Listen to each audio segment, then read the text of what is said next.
देवांचे देव भोलेनाथ माता पार्वतीला म्हणतात. पुराणातील माझी ही कथा ऐकणारा मनुष्य कधीही दुःखात संकटात राहणार नाही, कारण ही कथा मनुष्याचे कितीही मोठे पाप दूर करून त्याला मनोइच्छित फळ याच दिवशी प्राप्त करते. ज्यांनी तुझ्या डोळ्यात अश्रू आणले, तुझी लायकी काढली, तुला कमी लेखलं, त्यांनाही भगवान शिवा चांगलाच धडा शिकवतील.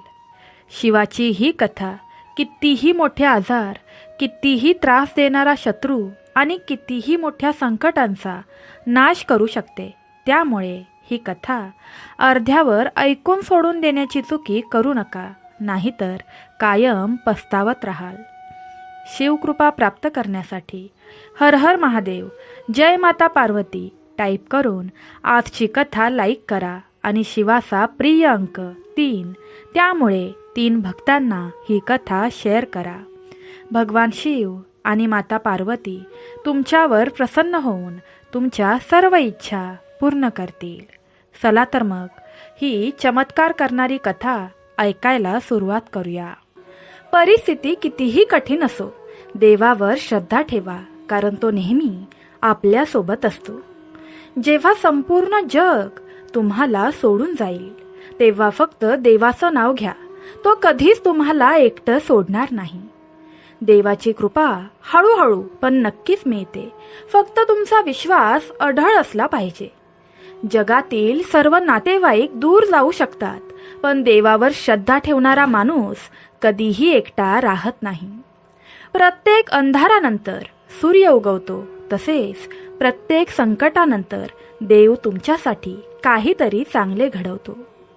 अश्रू पुसणाऱ्या हातांपेक्षा संकट काळात साथ देणारा परमेश्वर अधिक मोठा असतो.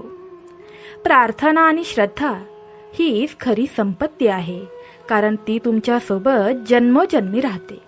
भक्तांनो, जर तुम्हाला वाटत असेल की आमच्या आयुष्यात लगेचच चमत्कार व्हावा, तर आज ज्या 3 कथा मी तुम्हाला सांगत आहे त्या कृपया शेवटपर्यंत ऐका.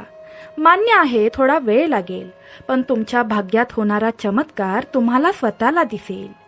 भगवंत तुम्हाला इतके देईल की तुम्ही स्वतः जाऊन देवाला बोलाल की भगवंता, मी यासाठीच प्रार्थना केली होती. भक्तांनो, पहिली कथा ही एका बेमान जमीनदाराची आणि एका प्रामाणिक शिल्पकाराची आहे. ही कथा खूप महत्त्वाची असणार आहे.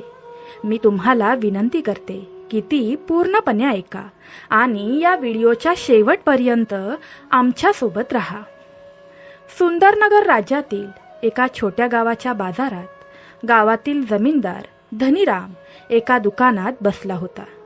त्या दुकानात एक अतिशय सुंदर मूर्ती ठेवली होती. मग काय होतं ते म्हणजे एक व्यापारी तिथे येतो आणि मालकाला म्हणतो, वा, किती सुंदर मूर्ती आहे. खरंच एक अद्भुत प्रतिमा आहे. ही मूर्ती पाहण्यास खूप सुंदर दिसत आहे. जमीनदाराने व्यापारीला विचारलं, तुम्ही दिसायला व्यापारी दिसत आहात, तुम्ही खरंच व्यापारी आहात का? त्यावर व्यापारी म्हणाला, हो, तुम्ही बरोबर ओळखले. मी अनेकदा व्यवसायाच्या निमित्ताने या गावात येतो. तुम्ही ही मूर्ती कितीला विकणार? मालक म्हणाला, आता बघा, खरं तर सौंदर्याची काहीच किंमत नसते, पण मी तुला ही मूर्ती 20 सोन्याच्या नाण्यांसाठी देईन. मूर्ती पाहून व्यापारी खूप आनंदी झालेला होता आणि तो म्हणत होता की ज्याने ही मूर्ती बनवली आहे तो अद्भुत आणि शानदार व्यक्ती आहे. त्याच्या कुशल कारागिरीची कितीही प्रशंसा केली तरी ती कमीच होईल. व्यापाऱ्याचे म्हणणे ऐकून जमीन मालक म्हणाला, तुमच्या माहितीसाठी मीच ही मूर्ती बनवली आहे. मग आश्चर्यचकित होऊन व्यापाऱ्याने मालकाला विचारले, तुम्ही तर जमीनदार दिसत आहात, मग तुम्ही मूर्ती देखील बनवता का? तेव्हा तो मालक म्हणाला, मूर्ती बनवणे माझी आवड आहे. मालकाच्या या सर्व गोष्टी ऐकून व्यापाऱ्याने घर मालकाला 20 सोन्याचे नाणी असलेली एक पिशवी दिली आणि मूर्ती घेऊन तो निघून गेला. त्याच गावात एक तरुण राहत होता जो मूर्ती बनवत असे. त्याचे नाव अर्पण होते. त्याचे या दुनियेत आपले असे कोणीही नव्हते. तो बाजारात मूर्त्या विकत असे आणि त्यातून मिळालेल्या पैशातून तो त्याचं आयुष्य चालवत असे. हळूहळू जमीनदार अर्पणच्या घरी गेला. धनीरामला पाहून अर्पण खूप आनंदी झाला आणि म्हणाला, अहो दादा, मी तुमचीच वाट पाहत होतो. जमीनदार धनीरामाने अर्पणला सोन्याची नाणी दिली आणि म्हणाला, हे घे भाऊ अर्पण, तुझी मूर्ती 10 सोन्याच्या नाण्यांना विकली गेली आहे. ती खूप कष्टाने विकली गेली आहे. आता 5 सोन्याची नाणी तुझी आहेत आणि उरलेली 5 माझी आहेत. तेव्हा अर्पण त्या जमीन मालकाला बोलू लागला, काय बोलत आहात तुम्ही? मी इतकी सुंदर मूर्ती बनवली होती, तरीही त्या मूर्तीची किंमत इतकी कमी कशी काय आली? मग तो जमीनदार रागाने आणि मोठ्या आवाजात अर्पणला बोलू लागला, एक काम कर, एके दिवशी तू बाजारात जाऊन तुझी मूर्ती स्वतः विकण्याचा प्रयत्न कर. मग तुला कळेल की तुझी मूर्ती किती किमतीला विकली जाते. जर तुला तुझी मूर्ती चांगल्या किमतीला विकायची असेल तर ती इतकी सुंदर बनव की एकदा कोणी ती पाहिली की तो फक्त त्याकडेच पाहत राहील आणि तो ठरवूनही तुझ्या मूर्तीवरची नजर हटवू शकणार नाही. असे काहीतरी बनव की ती जास्त किमतीला विकली जाईल. असे म्हणत जमीनदार धनीराम तिथून निघून गेला. अर्पण, जो खूप साधा आणि निष्पाप माणूस होता, त्याला माहीत देखील नव्हते की जमीनदार त्याला मूर्ख बनवत आहे. अर्पण स्वतःशी म्हणू लागला, अरे देवा, यावेळी मी इतक्या सुंदर मुलीची मूर्ती बनवीन की जो कोणी तिला पाहिल तो तिच्या प्रेमात पडेल. हे बोलून अर्पण मूर्ती बनवण्यात मग्न झाला. दरम्यान जमीनदार धनीराम त्याच्या हवेलीत गेला आणि त्याची मुलगी सुधा हिला सांगू लागला, सुधा, ही घे सोन्याची नाणी, कपाटात ठेव. सोन्याची नाणी घेताना सुधा तिच्या वडिलांना म्हणू लागली, बाबा, तुम्ही अर्पण बरोबर जे वागत आहात ते चुकीचे आहे. तुम्हाला माहीत आहे की तो किती निष्पाप आणि मूर्ती बनवण्यासाठी तो किती कष्ट करतो. सुधाचे बोलणे ऐकून जमीनदार हसायला लागला आणि म्हणाला, अगं सुधा, तो फक्त माझ्यावर विश्वास ठेवत नाही, उलट त्याला माझ्यावर अंधश्रद्धा आहे आणि तू पुन्हा अर्पणचा दिखावा मला सांगू नकोस. मग ती म्हणू लागली, हो ठीक आहे. तेव्हा तो म्हणाला, मला माहीत आहे की तुला तुझ्या मनापासून अर्पण आवडतो, पण माझे बोलणे कान उघडे ठेवून ऐक. सुधा, मी तुझे लग्न त्या भिकाऱ्याशी कधीच करणार नाही. असे म्हणत जमीनदार धनीराम तिथून निघून गेला. दुसऱ्या दिवशी जमीनदार अर्पणच्या घरी गेला आणि म्हणाला, अरे अर्पण, आज तू कोणती मूर्ती बनवली आहेस? अर्पण म्हणाला, जमीनदार साहेब, काल तुझे शब्द माझ्या मनात बसले, म्हणूनच मी इतकी सुंदर मूर्ती बनवत आहे जी आजपर्यंत कोणीही बनवलेली नाही. अर्पण, ते सर्व ठीक आहे, पण आज मी काय विकणार? म्हणजे मला एक मूर्ती दे जी मी बाजारात विकू शकेन आणि तुझे थोडेसे भले करू शकेन. आता बघ, मला कशाचीच पर्वा नाही. अरे, माझ्याकडे देवाने दिलेले सर्व काही आहे. माझ्याकडे खूप संपत्ती आहे, मोठा वाडा आहे, खूप पैसे आहेत. मी माझ्या संपूर्ण आयुष्यात कमावतो किंवा नाही याने काहीच फरक पडणार नाही, कारण मला सर्व काही प्राप्त झालेले आहे. माझे आयुष्य आरामात जाईल. मी आयुष्यभर आरामात बसून जेवीन. पण बेटा, तुझी काहीतरी काळजी मला घ्यावी लागेलच ना? हो हो, मला माहीत आहे. असे म्हणत अर्पणने जमीनदाराला एक मूर्ती दिली. त्याने ती मूर्ती जमीनदाराला दिली आणि पुन्हा तीच मूर्ती बनवण्यात मग्न झाला. जमीनदार धनीराम मूर्ती घेऊन अर्पणच्या घराबाहेर पडला आणि स्वतःला म्हणाला की आज खूप उशीर झाला आहे. मी जंगलातून जातो, म्हणजे लवकरच बाजारात पोहोचीन. जमीनदार धनीराम मूर्ती घेऊन जंगलातून चालू लागला. तो अर्ध्या रस्त्यात पोहोचला होता. तेवढ्यात घोड्यावर स्वार असलेला एक मनुष्य तिथून जात होता. अचानक तो जमीनदाराला पाहून थांबू लागला. जमीनदार धनीरामला दिसले की तो एक राजकुमार आहे. राजकुमाराने जमीनदाराकडे पाहिले आणि म्हणाला की मी सुंदरनगर राज्याचा राजा सूर्यभानचा मुलगा राजकुमार रुद्रप्रताप आहे. जमीनदार हसला आणि म्हणाला की तुम्हाला कोण ओळखत नाही राजकुमार? तेव्हा राजकुमार मालकाला म्हणतो, तुझ्या हातातील ही मूर्ती खूप सुंदर आहे. काय तू ही मूर्ती बनवली आहेस का? जमीनदार म्हणाला की हो राजकुमार, मी ही मूर्ती बनवली आहे. जर तुला ही मूर्ती आवडली असेल तर मी तुला ही मूर्ती भेट म्हणून देण्यास तयार आहे. तेव्हा राजकुमार म्हणाला, याचा अर्थ मी योग्य ठिकाणी आलो आहे. तेव्हा जमीन मालक म्हणू लागला की राजकुमार, मला तुमचे बोलणे समजत नाही. तेव्हा राजकुमार म्हणाला की मी आमच्या राज्यातील एका व्यापाऱ्याकडे खूप मोठी सुंदर मूर्ती पाहिली होती. मी त्या व्यापाऱ्याला विचारले असता त्या व्यापाऱ्याने मला सांगितले की याच गावातून मी ती मूर्ती घेऊन आलो आहे.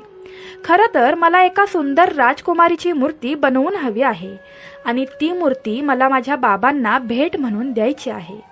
काय तू मला अशी मूर्ती बनवून देऊ शकतोस?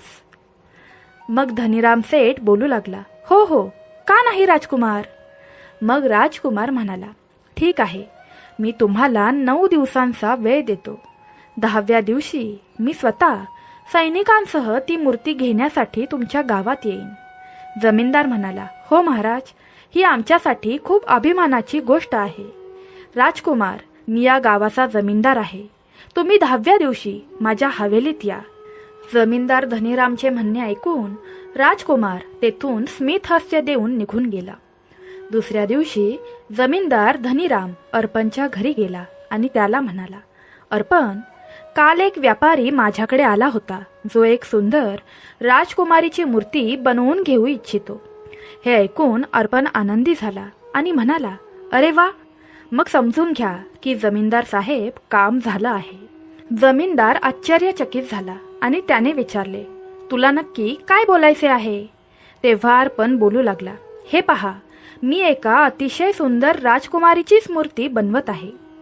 मग त्या मालकाने विचारले, ठीक आहे, पण ती कधी तयार होईल? तेव्हा तो म्हणाला, मालक साहेब, मी 8 दिवसातच ती मूर्ती बनवीन आणि मी ती तुम्हाला देईन. घर मालक म्हणाला, ठीक आहे, 9व्या दिवशी मूर्ती तयार करून मला दे.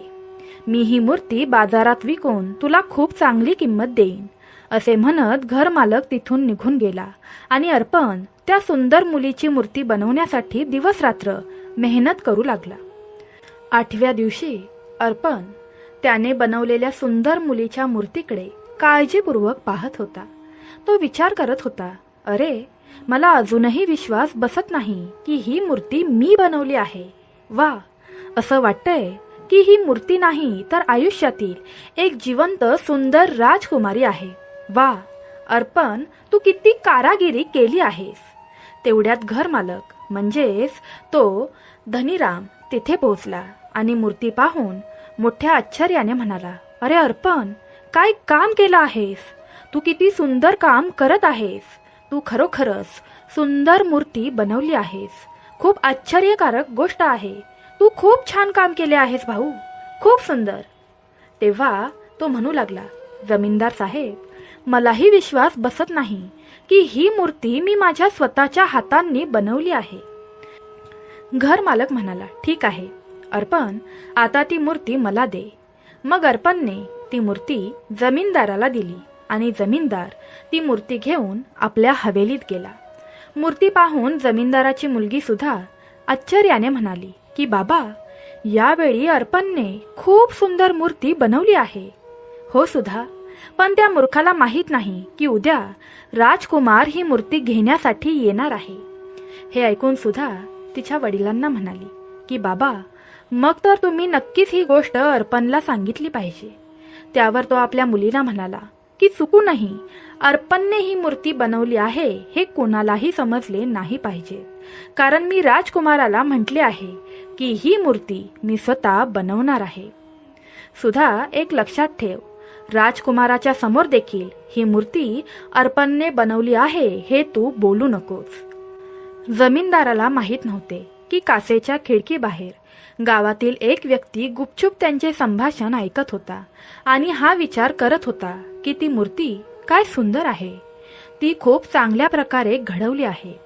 मी आज रात्री ही मूर्ती चोरून रूपनगर राज्यात जाऊन विकून येईन आणि मग खूप कमाई करेन.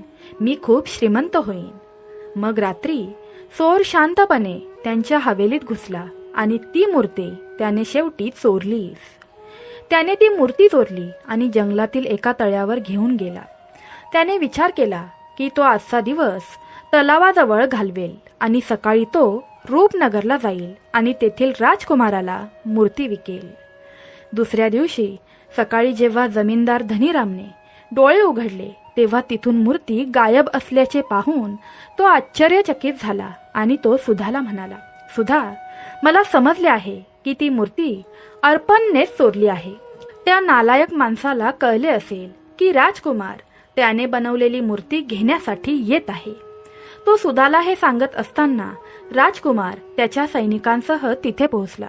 राजकुमार म्हणाला, जमीनदार, आम्ही आलो आहोत, मूर्ती घेऊन या. जमीनदार निराशेच्या स्वरात म्हणाला, मला माफ करा राजकुमार, मी काल एक मूर्ती बनवली होती पण मला ती आता सापडत नाहीये. असे दिसते की कोणीतरी चोर ती मूर्ती चोरून घेऊन निघून गेला आहे. राजकुमार, कृपया मला माफ करा, मी चूक केली आहे. हे ऐकून राजकुमार रुद्रप्रताप रागावला आणि म्हणाला, तू काय मूर्खपणाचे बोलत आहेस? तुला माझ्या वडिलांसमोर माझा अपमान करायचा आहे का? आता मी माझ्या सैनिकांसह बाहेर जात आहे, पण मी तुला उद्यापर्यंतचा वेळ देतो. मला उद्या काहीही करून त्या सुंदर राजकुमारीची मूर्ती हवीच आहे. जर मला उद्या मूर्ती मिळाली नाही तर उद्या तुझ्या आयुष्याचा शेवटचा दिवस असेल, हे नीट समजून घे. असे बोलल्यानंतर राजकुमार आपल्या सैनिकांसह रागाने बाहेर निघून गेला. जमीनदार गावातील लोकांच्या गर्दीसह अर्पणच्या घरी पोहोचला. एवढी मोठी गर्दी पाहून अर्पण घाबरला आणि त्याने विचारले, काय झाले जमीनदार साहेब? जमीनदार मोठ्या रागाने म्हणाला, अर्पण, भोळेपणाने वागू नको, मला लगेच सांग, मूर्ती कुठे आहे? अरे, तुझ्यामुळे राजकुमार रुद्रप्रताप मला धमकी देऊन गेला आहे. हे ऐकून अर्पण आश्चर्यचकित झाला आणि म्हणाला, काय राजकुमार, काय चाललं आहे? हे सर्व मला काहीच समजत नाही. तेव्हा जमीनदार धनीराम म्हणाला, तू केलेल्या मूर्तीचा करार मी राजकुमार रुद्रप्रतापशी केला होता, पण काल रात्री ती मूर्ती माझ्या हवेलीतून चोरीला गेली आहे. अर्पणने विचारले, पण तुम्ही सांगितले होते की तुम्ही एका व्यापाऱ्याशी करार केला आहे. मग जमीनदार धनीराम गावकऱ्यांना म्हणू लागला, वा वा, बघा दादा आणि भाऊ, याला देशद्रोही म्हणतात. एकतर त्याने बनवलेल्या मूर्त्या कोणी विकत घेतही नाही, त्याची किंमत एक पैशाचीही नाही. कसं करून या मूर्त्या मी बाजारात जाऊन विकतो, जेणेकरून याचं घर चालेल, पण हा काही वेगळंच बोलत आहे. गावकऱ्यांनो, तुम्ही पाहत आहात ना, हा स्वार्थी मनुष्य कसं बोलत आहे. तेव्हा गावातील एक व्यक्ती अर्पणला म्हणाला की हे बघ अर्पण, जर तुमच्यामुळे जमीनदाराला काही झाले तर आम्ही तुम्हाला गावकरी मिळून या गावातून हाकलून लावू. अर्पण सर्व गावकऱ्यांना म्हणू लागला, अरे, माझ्यावर विश्वास ठेवा जमीनदार साहेब, मी मूर्ती चोरली नाही. तुम्ही सर्वांनी माझ्यावर विश्वास तर ठेवा, मी मूर्ती का चोरेन? जमीनदाराने अर्पणचा गळा धरला आणि म्हणाला, अरे, मला कसे कळेल की तू चोरी केली नाहीस? मला काहीही माहीत नाही. उद्या मला ती मूर्ती हवी आहे, म्हणजे हवी आहे. प्रकरण संपले. असे म्हणत जमीनदार धनीराम गावकऱ्यांसह तिथून निघून गेला. अर्पण जोरात रडू लागला, स्वतःशी म्हणू लागला, अरे देवा, मी एका रात्रीत मूर्ती कशी बनवू शकतो? मी आता काय करू? तेवढ्यात सुद्धा तिथे आली आणि म्हणाली की या सगळ्यामागील कारण माझे वडील आहेत. अर्पण आश्चर्यचकित झाला आणि त्याने विचारले, तुला नक्की काय बोलायचे आहे? सुधा म्हणाली की माझे वडील इतके दिवस तुला फसवत होते. ते तुझ्याकडून मूर्ती घेऊन बाजारात सोन्याच्या किमतीला विकायचे आणि तुला थोडेच पैसे देत असत, पण माझ्या बाबांनी तुला ही गोष्ट कधीच सांगितली नाही. सुधा अर्पणला म्हणू लागली की अर्पण, थोड्या दिवसांपूर्वी तू बनवलेली एक मूर्ती एका राजकुमाराला खूप आवडली होती. त्याच राजकुमाराने वडिलांना राजकुमारीचा पुतळा बनवण्यास सांगितले होते. राजकुमाराला वाटायचे की ही मूर्ती तुम्ही नाही तर माझ्या वडिलांनी बनवली आहे. तू राजकुमारीची मूर्ती बनवलीस आणि माझ्या वडिलांना दिलीस, पण काल रात्री मी पाहिले की गावातील एका चोराने माझ्या घरात घुसून गुपचूप त्याने ती राजकुमारीची मूर्ती उचलली आणि तो जंगलाकडे निघून गेला. हे ऐकून अर्पणला धक्काच बसला. त्याने सुधाला विचारले, तुझ्या वडिलांना हे माहीत आहे का? त्यावर सुधा म्हणाली, नाही, मी मुद्दामच वडिलांना मूर्ती कोणी चोरली हे सांगितलेच नाही. पण मला माहीत नव्हते की बाबा तुमच्यावर चोरीचा आरोप घेतील, आणि मला हे देखील माहीत नव्हते की राजकुमार इतका रागावेल की तो वडिलांना मारण्याची धमकी देईल. अर्पण, अजूनही वेळ आहे, तू जंगलात जा. कदाचित तो चोर अजून रूपनगर राजापर्यंत पोहोचला नसेल. तो तिथे पोहोचण्यापूर्वी तुम्हाला त्याला पकडावे लागेल. सुधाचे म्हणणे ऐकून अर्पण ताबडतोब जंगलाकडे गेला. इकडे तो चोर रूपनगर राजासाठी एका जंगलातून जात होता. चालत चालत तो एका गुहेपाशी पोहोचतो जिथे राजा थांबला होता. तेव्हा एका वृद्ध सैनिकाची नजर त्या चोरावर पडली. त्या माणसाच्या हातात एका सुंदर राजकुमारीचा पुतळा पाहून तो म्हातारा सैनिक चकित झाला आणि त्याच्या शेजारी उभ्या असलेल्या सैनिकाला म्हणाला, जा आणि त्याला ताबडतोब अटक कर आणि इकडे घेऊन ये. शिपायाने ताबडतोब त्याला अटक केले आणि त्याला त्या जुन्या सैनिकाकडे घेऊन गेला. सैनिकांना पाहून चोर घाबरला आणि बोलू लागला की मी एक व्यापारी आहे. तेव्हा तो सैनिक कठोरपणे म्हणाला, तुमचा चेहरा सांगतोय की तुम्ही कोण आहात. आधी मला सांग की ही तुला मूर्ती कुठून भेटली. मग तो चोर लगेचच त्या वृद्ध सैनिकाच्या पाया पडला. मला माफ करा, मला माफ करा, मला कृपया खरंच माफ करा. मी काल रात्री जमीनदार धनीरामच्या घरातून ही मूर्ती चोरली. कृपया मला माफ करा, मी पाया पडतो. तेवढ्यात अर्पण त्या चोराचा शोध घेत तिथे पोहोचला आणि त्या मूर्तीकडे पाहून तो त्या वृद्ध सैनिकाला बोलू लागला, हो, ही मूर्ती मीच बनवली होती आणि जमीन मालकाला दिली होती. याने काल रात्रीच ही मूर्ती चोरली आहे. हा चोर आहे. हे ऐकून तो वृद्ध सैनिक स्तब्ध झाला आणि सैनिकांना बोलू लागला, दोघांनाही राजाकडे घेऊन जा. थोड्याच वेळात तो चोर आणि अर्पण गुहेत असलेल्या राजासमोर हजर झाले. अर्पणच्या हातातील मूर्ती पाहून राजा सूर्यभान खूप आश्चर्यचकित झाले आणि बोलू लागले की ही तर माझी पुत्री राजकुमारीची मूर्ती आहे. काही वर्षांपूर्वी राजकुमारी इथेच हरवली होती, या गुहेमध्ये. त्यानंतर ती कुठेही सापडली नाही. तेव्हापासून मी दरवर्षी या गुहेत येतो. मग राजा सूर्यभान यांचा मुलगा राजकुमार रुद्रप्रताप तिथे पोहोचला आणि तो म्हणू लागला की बाबा, ही मूर्ती या जंगलाजवळील एका गावात राहणाऱ्या एका जमीनदाराने बनवली आहे. मला असं वाटत आहे की हे दोघेही चोर आहेत, कारण तो जमीन मालक म्हणत होता की त्याच्या घरातून मूर्ती चोरीला गेली आहे. त्यामुळे दोघेही चोर असल्याचे दिसून येते. मग अर्पण राजकुमार रुद्रप्रतापला म्हणू लागला की नाही नाही, मला माफ करा, पण राजकुमार, ही मूर्ती मीच बनवली आहे. मी स्वतः ह्या मूर्त्या जमीन मालकाला विक्रीसाठी देत होतो. मीच हे शिल्पे बनवतो. काही काळापूर्वीच मला कळले की जमीन मालक माझ्या बनवलेल्या मूर्त्या सोन्याच्या दामात विकत असतात आणि मला एक पैसाही देत नाहीत. राजा सूर्यभानने अर्पणकडे काळजीपूर्वक पाहिले आणि म्हणाला, तू कधी माझी मुलगी राजकुमारी पाहिली आहेस का? अर्पण म्हणाला, नाही महाराज. काही दिवसांपूर्वीची गोष्ट आहे. जमीनदाराने मला एका राजकुमारीची मूर्ती बनवायला सांगितली होती. मी तर माझ्या कल्पनेनुसार ही मूर्ती घडवली आहे. तेव्हा राजा म्हणाला की तू खोटं बोलत आहेस. माझ्या मुलीला न बघता अगदी हुबेहूब मूर्ती तू कशी बनवू शकतोस? राजकुमार रुद्रप्रताप म्हणाले की बाबा, हा खोटं सांगत आहे. ही मूर्ती त्यांनी बनवलेलीच नाही. ही मूर्ती त्या जमीनदाराने बनवली आहे. जर जमीनदाराने ही मूर्ती बनवली असेल तर त्या जमीनदाराने राजकुमारीला देखील नक्कीच पाहिले असेल. थोड्याच वेळात सैनिक जमीनदाराच्या घरात घुसले, त्याला पकडले आणि ते गुहेकडे घेऊन गेले. राजकुमार रुद्रप्रतापने घर मालकाकडे पाहिले आणि त्याला विचारले, तुमच्या घरातून चोरीला गेलेली ही मूर्ती तुमचीच आहे का? हो राजकुमार, ही तीच मूर्ती आहे जी तू मला स्वतःला बनवायला सांगितली होतीस. तेव्हा राजकुमार जमीन मालकाला बोलू लागला की हा जो मुलगा तुमच्या समोर उभा आहे तो त्याचे नाव अर्पण सांगत आहे. त्याचे म्हणणे आहे की ही मूर्ती त्याने बनवली आहे. हे खरे आहे का? पण तू तर मला सांगितले होते की या सर्व मूर्त्या मीच घडवतो. आता जे खरे आहे ते आम्हाला ऐकायचे आहे. आता खरं खरं सांग की ही राजकुमारीची मूर्ती कोणी बनवली आहे? ही मूर्ती तू बनवली आहेस की या अर्पण नावाच्या मुलाने बनवली आहे? घर मालक म्हणाला, म्हणजेच धनीराम बोलू लागला, राजकुमार, यात शंका घेण्यासारखे काय आहे? मीच ही मूर्ती बनवली आहे. अर्पण खोटे बोलत आहे.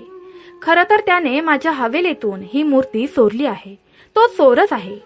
राजकुमार म्हणाला, तुम्हाला माहीत आहे का की ही मूर्ती माझी बहीण राजकुमारीची आहे, जी काही वर्षांपूर्वी या गुहेतून गायब झाली होती. जर तुम्ही ही मूर्ती बनवली असेल तर तुम्ही राजकुमारीला देखील नक्कीच पाहिले असेल. मग सांगा, तुम्ही राजकुमारीला कुठे पाहिले आहे? इतके बोलून राजाने आपली तलवार बाहेर काढली. राजकुमार जमीनदाराला बोलू लागला, सांग, कुठे आहे माझी बहीण? हे ऐकून घरमालक खूप घाबरला. तो थरथर कापू लागला आणि हात जोडून विनवू लागला, कृपया मला माफ करा. राजकुमार, हा अर्पण बरोबर बोलत आहे. ही मूर्ती मी नाही तर अर्पणने बनवली आहे. खरं तर मी नेहमीच अर्पणला फसवत आलो आहे. मी अर्पणने बनवलेल्या मूर्त्या खूप महागड्या किमतीत विकतो आणि अर्पणला काहीही देत नाही. जमीनदार धनीरामाने इतकेच म्हटले आणि लगेचच रंगीबिरंगी किरणांनी राजकुमारीच्या मूर्तीचे रूपांतर खऱ्या राजकुमारीत झाले. हे पाहून तिथे उपस्थित असलेले सर्व लोक खूप आश्चर्यचकित झाले. राजकन्येने तिच्या वडिलांकडे पाहिले आणि हसत म्हणाली, बाबा, काही वर्षांपूर्वी मी या जंगलात शिकार करण्यासाठी आली होती. शिकार करताना मी थकून या गुहेत आली.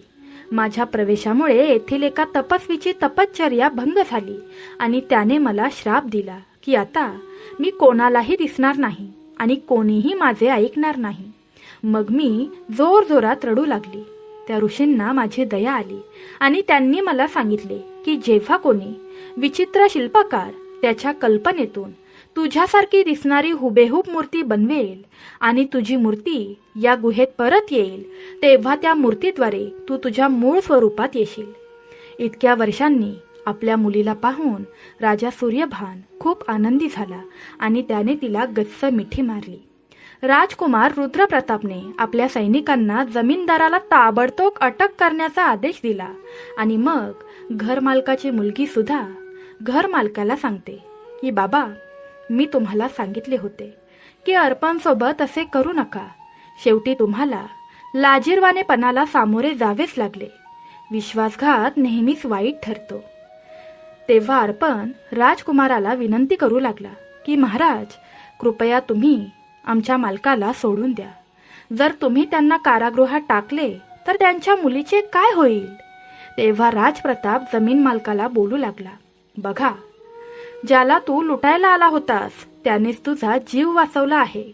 मी फक्त या प्रामाणिक माणसामुळे तुझा जीव वाचवत आहे, कारण त्याच्यामुळे इतक्या वर्षांनी माझ्या वडिलांना त्यांची मुलगी मिळाली आणि मला माझी बहीण मिळाली. राजकुमाराने ताबडतोब चोराला तुरुंगात टाकण्याचा आदेश दिला आणि राजा सूर्यभानने लगेचच अर्पणला भरपूर सोन्याची नाणी दिली आणि त्याला गुहेतून दूर पाठवले आणि आपल्या मुलीला सोबत घेऊन राजा आपल्या राजवाड्यात परतला. त्या दिवसानंतर जमीनदार सुधारला आणि त्याच्या मुलीचे लग्न अर्पणशी लावून दिले आणि त्यानंतर अर्पण आणि घरमालक दोघेही एकाच हवेलीत एकत्र राहू लागले. जेव्हा काम उदात्त असते तेव्हा बरेच लोक रागवतात. कोणासमोर विनवणी करून तुम्हाला प्रेम किंवा आदर मिळत नाही. म्हणूनच तुमचा स्वाभिमान जिवंत ठेवा. परमेश्वराची शक्ती तुमच्या सोबत असते. ही तर अर्पणच्या आयुष्यात केलेली परमेश्वराची लीला होती. जो कोणी तुमच्यावर कंटाळला आहे त्याला सोडून द्या, कारण त्याचे ओझे बनण्यापेक्षा आठवणी बनणे चांगले आहे. नेहमी खंबीर राहा, पण अहंकाराने नाही. नेहमी दयाळू राहा, पण कमकुवत नाही. नेहमी सभ्य राहा, पण भित्रे नाही. नेहमी अभिमान बाळगा, पण अभिमान नाही. भक्तांनो, आता दुसरी कथा चालू होत आहे. ती देखील शेवटपर्यंत ऐका. भक्तांनो, एका काळी एका गावात गंगाधर नावाचा एक अतिशय साधा माणूस राहत होता. त्याच्या नावाप्रमाणेच तो खूप निष्पाप व्यक्ती होता. गंगाधर गरीब होता आणि त्याची परिस्थितीही अगदी सामान्य होती. गंगाधर हा व्यक्ती ठाकूर या देवाचे खूप मोठे भक्त होते. ठाकूर म्हणजे कोण, तर आपले श्रीकृष्णच. जेव्हा जेव्हा कोणी त्याला काही विचारायचे तेव्हा तो थेट असे बोलत असे की सर्व काही ठाकूरजींना माहीत आहे, ते सर्व ठीक करतील. ते ठाकूरजींशिवाय कोणालाही ओळखत नव्हते. गावात ठाकूरजींचे मंदिर होते. ते तिथे नियमितपणे जात असत. एके दिवशी गंगाधर मंदिरातून घरी परतत होता. मग गावातील एक व्यक्ती त्याला थांबवतो आणि म्हणतो, अरे गंगाधर, कसा आहेस? सगळं ठीक आहे ना? गंगाधर म्हणतो की सर्व काही ठाकूरजींच्या कृपेमुळे ठीक आहे. तो माणूस म्हणतो, अरे गंगाधर, मी ऐकले आहे की तुमची मुलगी सुष्मिता लग्नाच्या वयाची झाली आहे. तुम्ही तिचे लग्न का करत नाही? गंगाधर म्हणाला, दादा, मी प्रयत्न करतोय. बाकी सर्व ठाकूरजींना ठाऊकच आहे. ती व्यक्ती म्हणते, ते ठीक आहे गंगाधर, पण वडिलांचेही कर्तव्य आहे. गंगाधर म्हणाला, दादा, मी प्रयत्न करतोय. खरं तर मी एक मुलगा पाहिला आहे आणि आमचं त्यांच्यासोबत बोलणंही झालं आहे.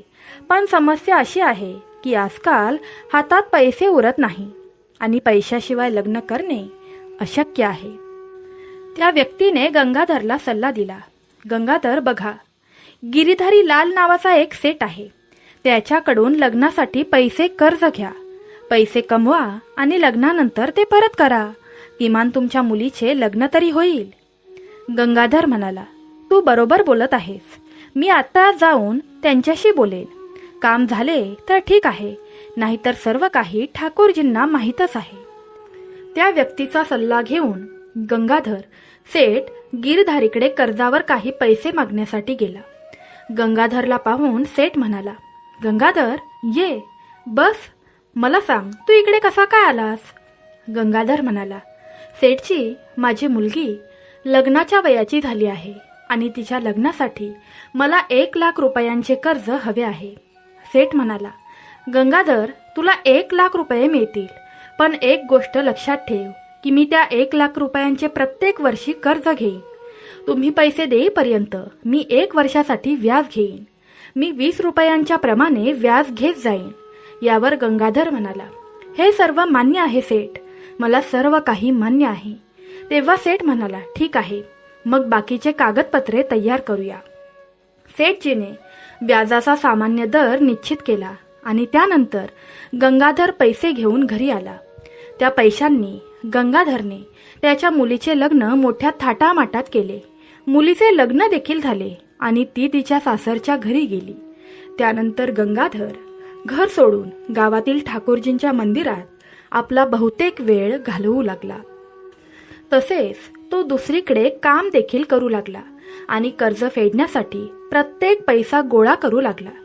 एका वर्षात त्याने सर्व पैसे गोळा केले आणि तो सेठजींना पैसे परत करायला गेला. सेठजींना ते परत करताना तो म्हणाला, सेठजी, हे तुमचे पैसे 20% व्याजाप्रमाणे परत करत आहे. मग सेठ म्हणाला, अरे वा गंगाधर, तुम्ही वेळेपूर्वीच पैसे दिले आहेत. चांगले आहे. चला, मी त्याची पावती बनवतो की तुम्ही मला सर्व व्याज आणि पैसे दिले आहेत. त्याने पावती बनवली आणि गंगाधरला देत म्हणाला, हे घ्या गंगाधर, हे वाचा, बघा काय लिहिले आहे. गंगाधर म्हणाला, सेठजी, यात काय लिहिले आहे ते मी कसे वाचू? रघुनाथजी सर्व काही जाणत आहेत. मला काय लिहिले आहे याबद्दल काहीच माहीत नाही. मी एक अशिक्षित माणूस आहे. तुम्ही ते लिहिले आहे हेच पुरे आहे माझ्यासाठी. आता सेठ विचार करू लागला, हा गंगाधर खरोखरच खूप निष्पाप आहे. त्याला वेडे बनवण्याची ही सर्वोत्तम संधी आहे. मग तो सेठ गंगाधरला बोलू लागला, तू एक काम कर, हा कागद माझ्याकडे दे आणि माझ्यासाठी थोडे पाणी घेऊन ये. सेठजीची गोष्ट ऐकून गंगाधर पाणी आणायला निघून गेला. मग सेठने ती पावती स्वतःकडे ठेवली आणि त्या जागी एका कागदावर असेच काहीतरी लिहून तो कागद गंगाधरला दिला. गंगाधर कागद घेऊन मंदिरात आला. त्याने ती पावती ठाकूरजींच्या चरणी ठेवून त्याच्या खोलीत नेऊन ठेवली. आता तो निश्चिंत होता. एके दिवशी गंगाधर घरी जात असताना तो सेठ त्याला वाटेत थांबवतो आणि म्हणतो, अरे गंगाधर, थांब. गंगाधर म्हणाला, हो सेठजी, कृपया मला सांगा, काय झाले? सेठ म्हणाला, अरे गंगाधर, काही दिवसांपूर्वी मी तुला 1,00,000 रुपये दिले होते, ते तू अजून परत केले नाहीस. गंगाधरला हे ऐकून आश्चर्य वाटले. तो म्हणाला, तुम्ही काय म्हणताय सेठजी?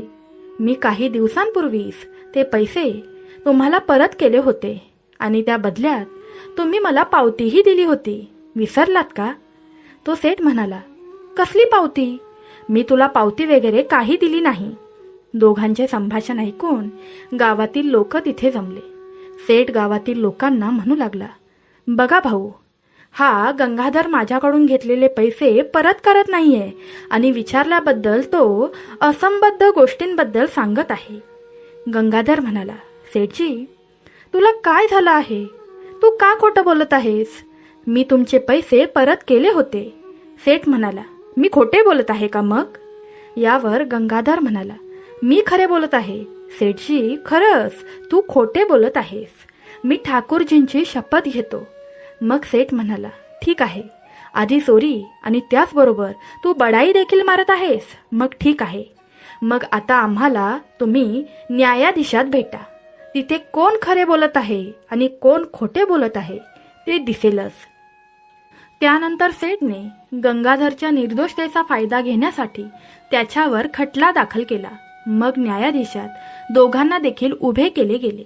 तेव्हा न्यायाधीशांनी विचारले, बोला, काय समस्या आहे?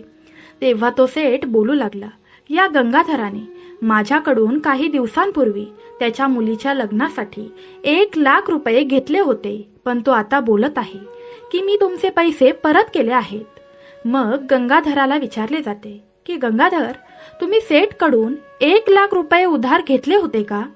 तेव्हा गंगाधर म्हणतो, होय न्यायाधीश साहेब, मी त्यांच्याकडून पैसे घेतले होते, पण मी ते पैसे व्याजासहित त्यांना परत केले आहेत. तेव्हा न्यायाधीश गंगाधराला विचारतात, याबद्दल तुमच्याकडे काही पुरावा आहे का? तेव्हा गंगाधर म्हणतो, माझ्याकडे त्याचा पुरावा देखील आहे. हो न्यायाधीश साहेब, माझ्याकडे सर्व पुरावे आहेत. त्याने मला सर्व काही कागदावर लिहून दिले आहे. तो सेठने दिलेला कागद न्यायाधीशांना देतो. न्यायाधीश त्याच्याकडे पाहतात आणि म्हणतात, हा काहीच पुरावा नाही, यात असे काहीच लिहिले नाही. मग गंगाधर रडत रडत म्हणतो की न्यायाधीश साहेब, मी खोटे बोलत नाहीये, मी खरं सांगत आहे. मी माझ्या देवाची शपथ खाऊन सांगतो, मी पैसे परत केले आहे. त्या बदल्यात त्यांनी मला हा कागद दिला होता आणि ते म्हणाले होते, यावर सर्व काही लिहिले आहे. तेव्हा न्यायाधीश गंगाधराला बोलू लागतात, अरे दादा, रडू नकोस. मला एक सांग, जेव्हा तू सेठला 1,00,000 रुपये दिले आणि व्याज दिलं, तेव्हा तुमच्या दोघांमध्ये कोणी तिसरा व्यक्ती होतं का? तेव्हा गंगाधर बोलू लागतो, न्यायाधीश साहेब, मी खरं सांगतो, जेव्हा मी सेठजींना पैसे दिले होते तेव्हा आमच्या दोघांमध्ये ठाकूरजींशिवाय कोणीही तिसरे नव्हते. मग न्यायाधीश साहेब बोलतात की ठीक आहे, जा, पुढच्या तारखेला तुला यावे लागेल. मग न्यायाधीशांनी विचार केला की हा ठाकूर कदाचित त्यांच्या गावात राहणारा व्यक्ती असू शकतो. या ठाकूर नावाच्या व्यक्तीला शोधले पाहिजे. आणि मग न्यायाधीशांनी आपल्या खर्चाने त्या गावातील ठाकूर नावाच्या व्यक्तीला शोधण्याचा आदेश त्यांच्या माणसांना दिला. मग न्यायाधीश सैनिक ठाकूरजी नावाच्या व्यक्तीला शोधत शोधत न्यायाधीशांनी दिलेली नोटीस घेऊन पूर्ण गावात फिरू लागले, पण त्या गावात कोणीही ठाकूर नावाचा व्यक्ती नव्हता. आता सैनिक ठाकूरजी नावाच्या व्यक्तीला शोधून शोधून दमला होता. त्याच दरम्यान एक व्यक्ती त्या सैनिकाला भेटला. तेव्हा त्या सैनिकाने त्या व्यक्तीला थांबवून विचारले की अरे दादा, थोडे थांब, मला सांग, या गावात ठाकूर नावाचा कोणी व्यक्ती राहतो का? तेव्हा तो व्यक्ती म्हणाला की या गावात ठाकूर नावाचा व्यक्ती कोणीही राहत नाही, पण या गावामध्ये ठाकूरजींचे एक मंदिर आहे, तुम्ही तिथे जाऊन बघा. तेव्हा तो सैनिक म्हणाला, ठीक आहे दादा, मी तिकडेच जाऊन बघतो. मग सैनिक त्या मंदिराजवळ जाऊन पोहोचला आणि त्याने मंदिरात पाहिले तर तिथे कोणीही नव्हते. तेव्हा तो सैनिक म्हणाला, अरे देवा, इथेही कोणी नाही. मी एक काम करतो, ही नोटीस मी माझ्या ठाकूरजींच्या चरणाशी ठेवून निघून जातो. आणि ती चिठ्ठी तो ठाकूरजींच्या चरणाशी ठेवून निघून गेला. मग दुसऱ्या तारखेला सर्वजण न्यायाधीशात पोहोचतात. तेव्हा तेथील न्यायाधीश बोलू लागतात, काल आम्ही ठाकूरजींना एक नोटीस पाठवली होती. जर ते उपस्थित असतील तर त्यांनी लगेचच इकडे यावे. न्यायाधीश जोरजोरात ठाकूर या नावाने ओरडू लागले. काही क्षणातच एक वृद्ध व्यक्ती हळूहळू चालत न्यायाधीशात हजर झाला. त्या वृद्ध व्यक्तीला पाहून गंगाधर हात जोडून उभे राहिले, कारण ते समजून गेले होते की हा वृद्ध व्यक्ती दुसरा तिसरा कोणीही नसून साक्षात माझे ठाकूर श्रीकृष्ण भगवान आहेत. मग न्यायाधीशाने विचारले, काय तुम्हीच ठाकूरजी आहात का? वृद्ध मनुष्याच्या रूपात साक्षात ठाकूर श्रीकृष्ण तिथे प्रकट झाले होते. तेव्हा ते म्हणाले, हो न्यायाधीश साहेब, माझी तर अनेक नावं आहेत, पण त्यापैकी एक नाव माझं ठाकूर आहे. तेव्हा न्यायाधीश म्हणाले, ठीक आहे, तर मग सांगा, जेव्हा गंगाधराने 1,00,000 रुपये सेठजी यांना दिले होते तेव्हा तुम्ही तिथे उपस्थित होतात का? तेव्हा त्या वृद्ध व्यक्तीने उत्तर दिले, हो न्यायाधीश साहेब, हे सर्व घडलं तेव्हा मी तिथेच होतो. तेव्हा न्यायाधीश म्हणाला, याचा काही पुरावा तुमच्याजवळ आहे का? तेव्हा तो वृद्ध व्यक्ती म्हणाला, हो न्यायाधीश साहेब, माझ्याकडे एक पुरावा आहे. या सेठच्या कपाटात त्याच्या वहीतील 4 नंबरच्या पानांमध्ये एक पावती पडली आहे.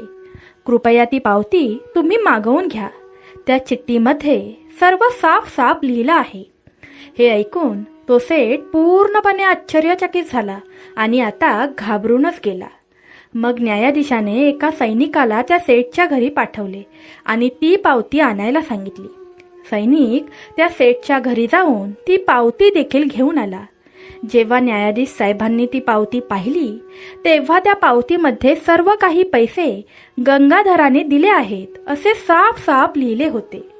या पैशांचे व्याज देखील गंगाधराने दिले आहे हे देखील लिहिले आहे.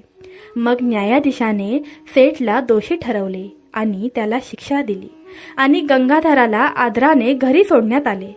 हे सर्व केल्यानंतर साक्षीदाराच्या वेशात आलेले ठाकूरजीही तेथून निघून गेले.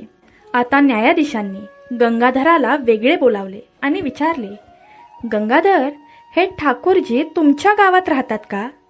मी अनेक साक्षीदार पाहिले आहेत, पण त्यांना पाहून मला जो आनंद आणि शांती मिळाली ती यापूर्वी कधीही झाली नव्हती. गंगाधर म्हणाले, हो न्यायाधीश साहेब, ठाकूरजी तेच आहेत जे माझ्या गावातील मंदिरात बसतात. मग न्यायाधीशांनी आश्चर्याने विचारले, मला समजले नाही. यांनी मंदिर वगैरे तयार केले आहे का? असे न्यायाधीश विचारतात. मग त्यांच्याकडे किती धन असेल? मग गंगाधर म्हणतात, न्यायाधीश साहेब, मंदिर यांनी बांधले नाही. हे तर स्वतः श्रीकृष्ण भगवान ठाकूर जे आहेत. भगवान श्रीकृष्ण माझे देव आहेत आणि मी त्यांच्याबद्दल बोललो होतो आणि आज मला वाचवण्यासाठी ते एका ज्ञानी माणसाच्या वेशात न्यायालयात आले आणि माझ्यासाठी साक्ष दिली.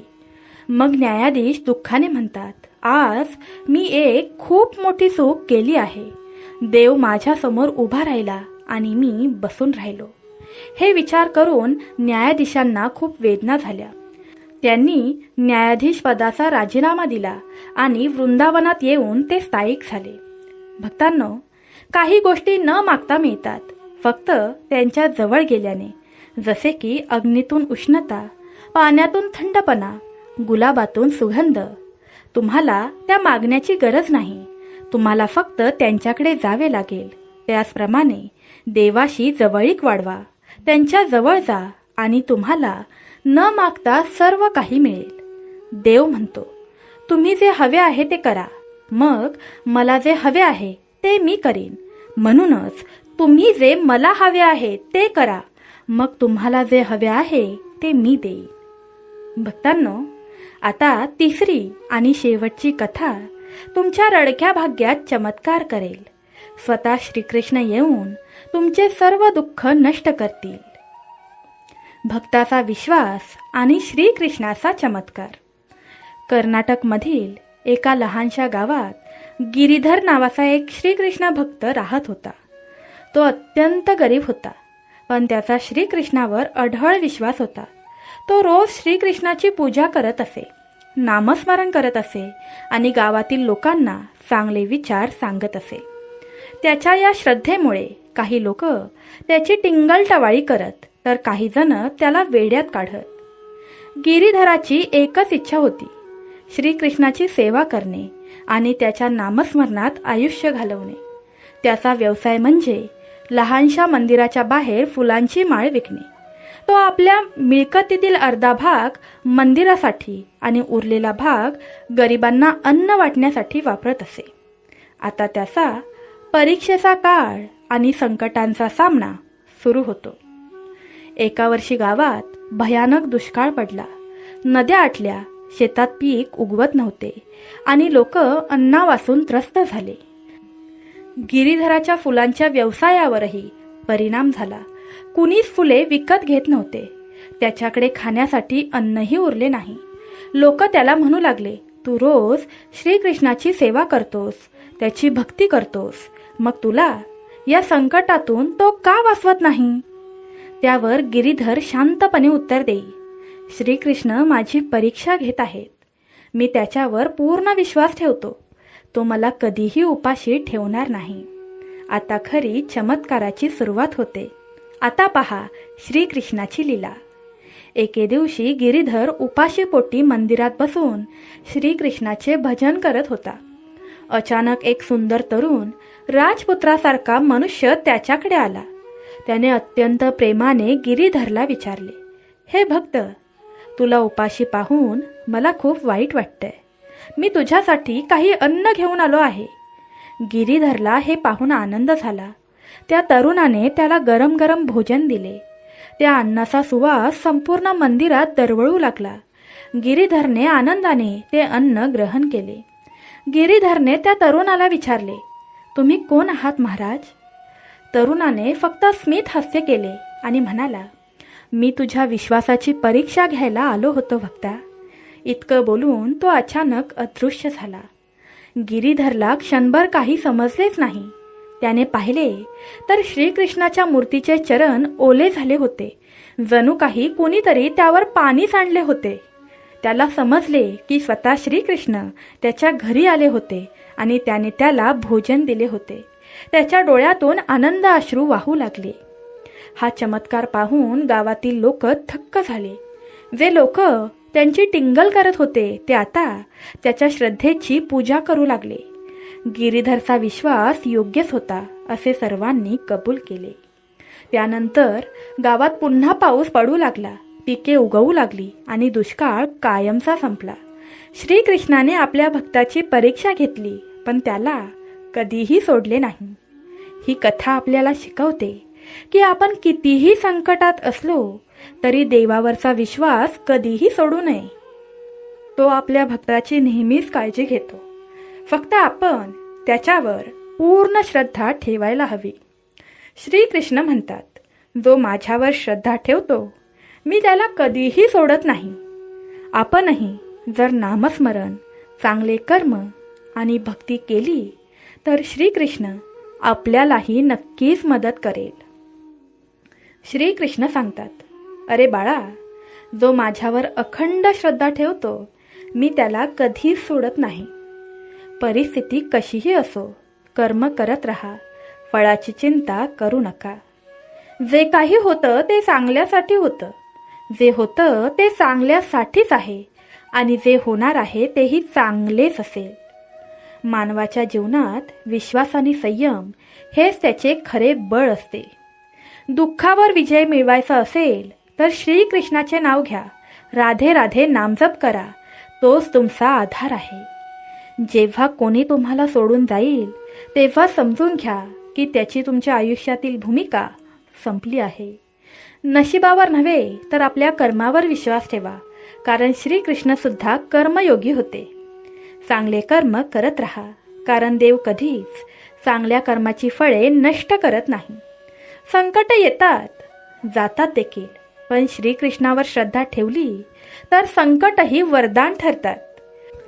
जो श्रीकृष्णाच्या नामाचा जप करतो त्याला जगातील कोणताही त्रास जास्त काळ टिकू शकत नाही. तुम्ही काहीही करा, पण ते पूर्ण निष्ठेने आणि प्रेमाने करा, कारण प्रेम हेच श्रीकृष्णाचे खरे रूप आहे.